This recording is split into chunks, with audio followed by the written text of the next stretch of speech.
Est-ce que vous sauriez citer, là maintenant tout de suite, 5 bienfaits de l'orgasme sur le corps, qu'on soit homme ou femme?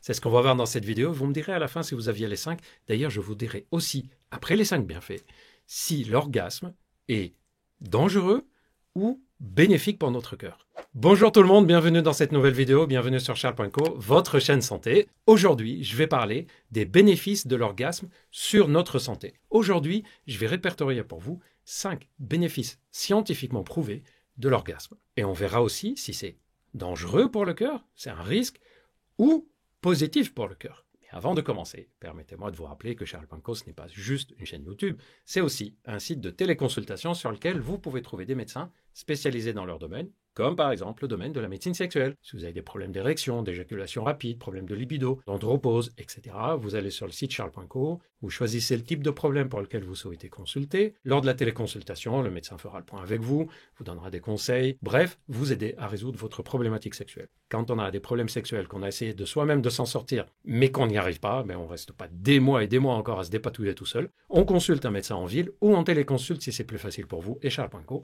a été fait pour faciliter la démarche. Revenons maintenant au sujet, l'orgasme. Quels sont ses bienfaits? Prouvés scientifiquement. C'est parti. Numéro 1. Effet antidouleur. Et vous serez surprise ou surpris d'apprendre que cet effet antidouleur a été démontré même dans des douleurs pour lesquelles on ne s'attendait pas à ce que l'orgasme améliore. Douleurs d'endométriose, les migraines, les douleurs de dos, la fibromyalgie, les douleurs des maladies rhumatismales, les douleurs des règles. Donc comme vous voyez, c'est un effet très global sur les douleurs. Ça vient du fait que lors de l'orgasme, on a des sécrétions hormonales et de neurotransmetteurs, c'est-à-dire des molécules chimiques qui permettent aux neurones de se transmettre des informations, comme la sérotonine, la dopamine, etc. Et parmi ces sécrétions, il y en a qui améliorent le fonctionnement neurologique de la douleur. Et après l'orgasme, il y a une bonne diminution de la douleur.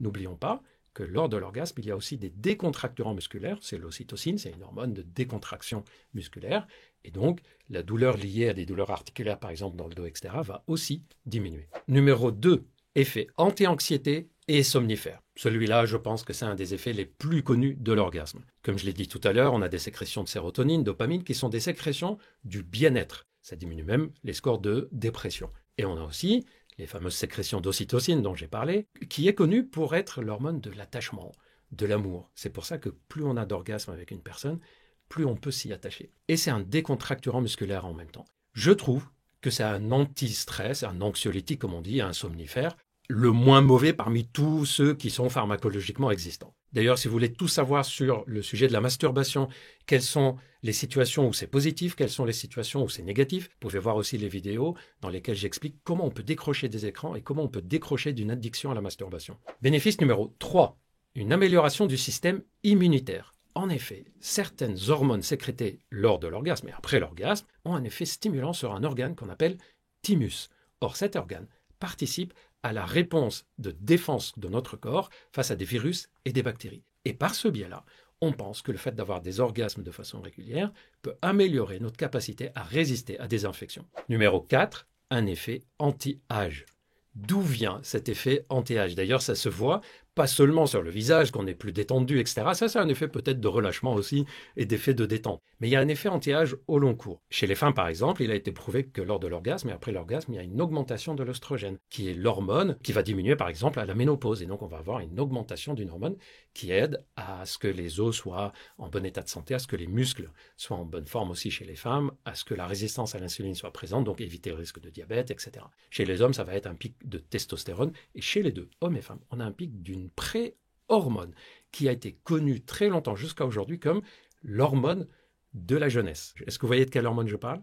Vous me dites dans les commentaires si vous avez deviné. La DHEA. Après des orgasmes, on a des sécrétions de DHEA de façon plus intéressante et donc ça participe au fait qu'il y a une diminution du rythme de vieillissement dans notre corps. Évidemment, ce n'est pas le seul élément qui va éviter qu'on vieillisse, il y a aussi l'alimentation. Je vous ai déjà fait une vidéo sur l'alimentation qu'on appelle anti-inflammatoire. Allez voir cette vidéo parce qu'elle participe à l'effet anti-âge aussi. Effet numéro 5, est-ce qu'il y a un effet anti-cancer? Il y a quelques études qui montrent qu'il y a un lien entre le fait d'avoir des orgasmes de façon répétée et la diminution de cancer, en particulier le cancer des seins chez les femmes et le cancer de prostate chez l'homme. Le problème, c'est que ces études-là ont une méthodologie qui est un peu critiquable. D'ailleurs, je vous ai déjà fait une vidéo sur est-ce que vraiment on peut éviter le cancer de la prostate en ayant des éjaculations et des orgasmes répétés. En tout cas, on suppose que par le biais de tous les autres effets que je viens de vous dire, on suppose que tout ça participe à être en meilleur état de santé et donc préserver un minimum contre certains cancers. Et on arrive à la dernière question. Est-ce que le fait d'avoir des orgasmes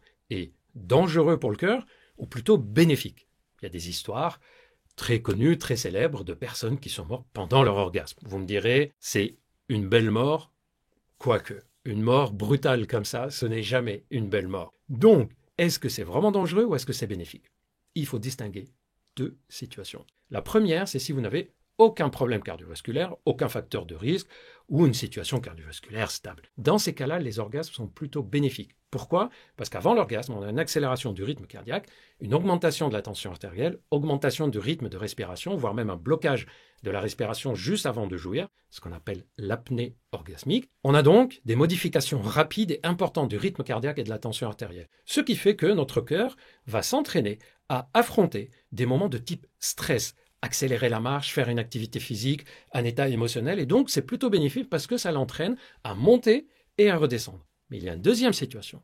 Si on a des facteurs de risque cardiovasculaire élevés ou si on a une maladie cardiovasculaire qui n'est pas encore stable. Par exemple, on fume beaucoup, on est obèse, on a fait peu d'activité physique et on se remet à avoir, on n'a pas eu de relation sexuelle pendant un moment et on se remet à avoir une activité sexuelle. Dans ces cas-là, l'accélération du rythme cardiaque pourrait alors être dangereuse pour le cœur. Comment on sait si on est plutôt dans un cas ou dans l'autre? On peut évidemment demander au médecin qui nous suit, par exemple, quand on prescrit des médicaments à visée érectile, comme le tadalafil, sildenafil, vardenafil, la première chose que vérifie le médecin, c'est est-ce qu'il y a un risque d'avoir des rapports sexuels ou non. Ce n'est pas le médicament qui serait dangereux dans ces cas-là, c'est le fait d'avoir des relations sexuelles et de jouir. Comment on se repère? Vous retenez l'indicateur suivant. Si on arrive à monter 1 ou 2 étages à pied sans avoir des palpitations insupportables dans le cœur, du mal à respirer sans être complètement épuisé, essoufflé, voire être obligé de faire des pauses en montant les escaliers, si on arrive à le faire, c'est que notre cœur supportera l'activité cardiaque nécessaire pour le rapport sexuel